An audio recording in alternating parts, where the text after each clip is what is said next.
They don't hate you. They're not mad at you. They're not ignoring you. They're not broken. And they're definitely not trying to be difficult. They're just wired differently than you. And maybe they're tired or overstimulated or carrying 12 thoughts in their head and several fears in their chest, and they haven't figured out how to condense everything into one sentence yet.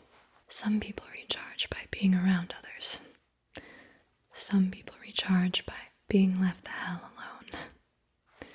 Guess which they are. And maybe when they enter into these modes where they take space or they act distant or even finally open up, you've said things like, "You're so quiet," or "You think too much," or "Why are you so dramatic?"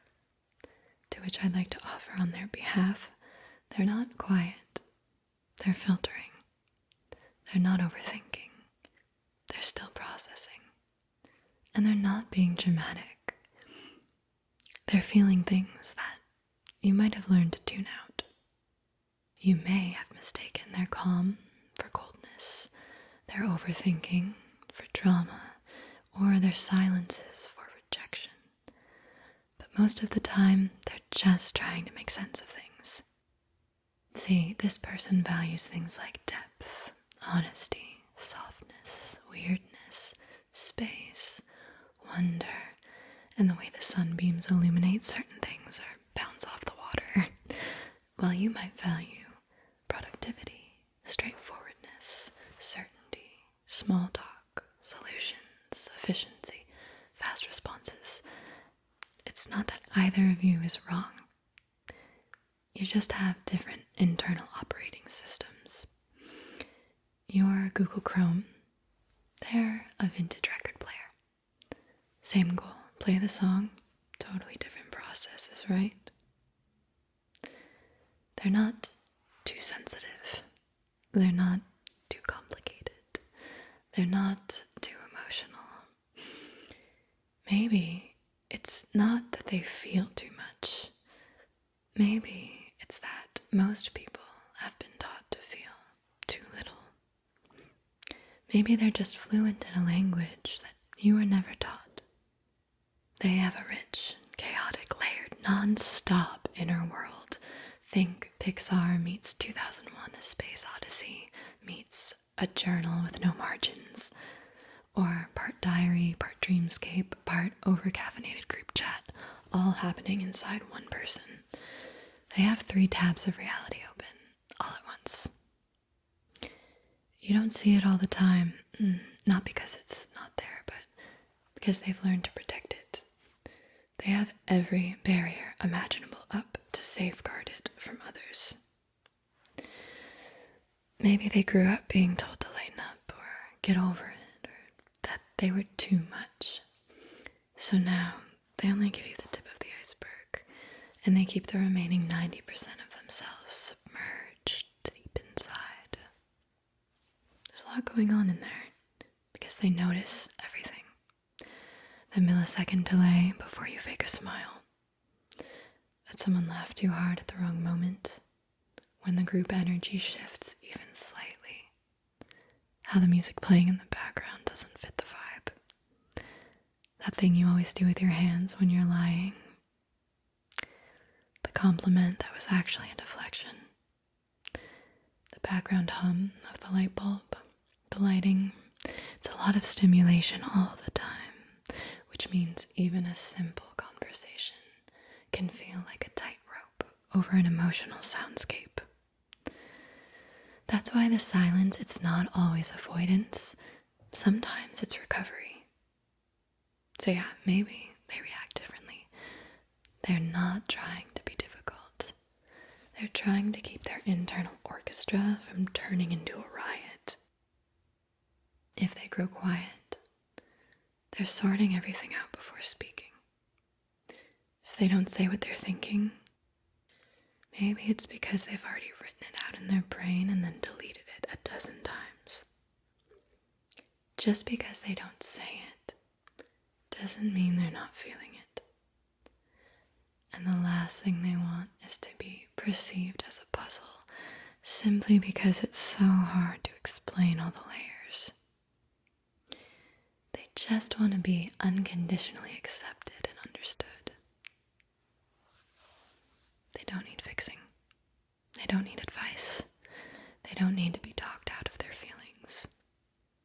They need you to be patient with them because they need space to think, room to feel, acceptance without asterisks or special conditions. They need to be heard without being told why they're wrong.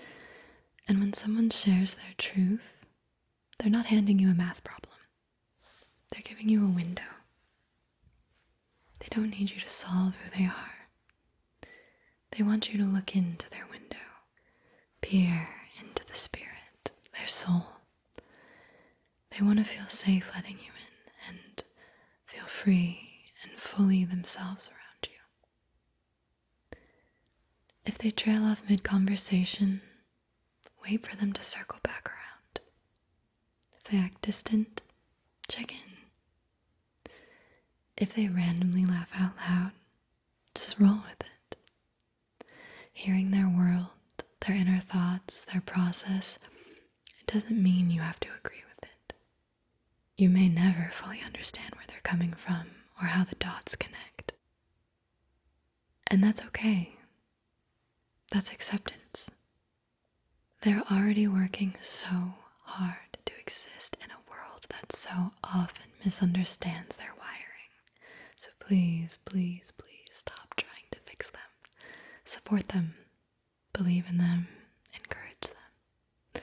Sometimes all they need is validation. A simple, that makes sense, or that patient, take your time, no pressure. Or just the safety of your presence when you tell them, I'm here. Even sharing a simple, quiet moment that doesn't demand small talk can be transformative. So if you made it this far, congratulations, you've unlocked level 1 of understanding them. There are about 88 more levels. One is staring at a sunset and whispering thank you like it's a living thing. Another might involve emotional outbursts. And there's another one that involves eating the same thing 3 nights in a row because it's comforting. But here's the cheat code. Just try. Be kind. Be curious. Be okay with not always getting it. See if you can consciously slow down and listen. Intentionally connect with them a little bit deeper. Be the person in their life who doesn't ask them to be less. Because when someone like this feels seen, really, truly seen, and accepted, and assured, they love hard. They notice everything. They remember the details. They care in ways you haven't even imagined yet. And trust me, they're worth the effort. So if you were sent this video, it means someone is asking you to meet them halfway, to stop seeing them as a puzzle and start seeing them as a poem. They care about you on a deep level, and they value having you in their life, or they wouldn't have bothered to send this in the first place. And if nothing else, you now have official permission to go give them a hug, or send them a meme, or just sit with them in silence and let that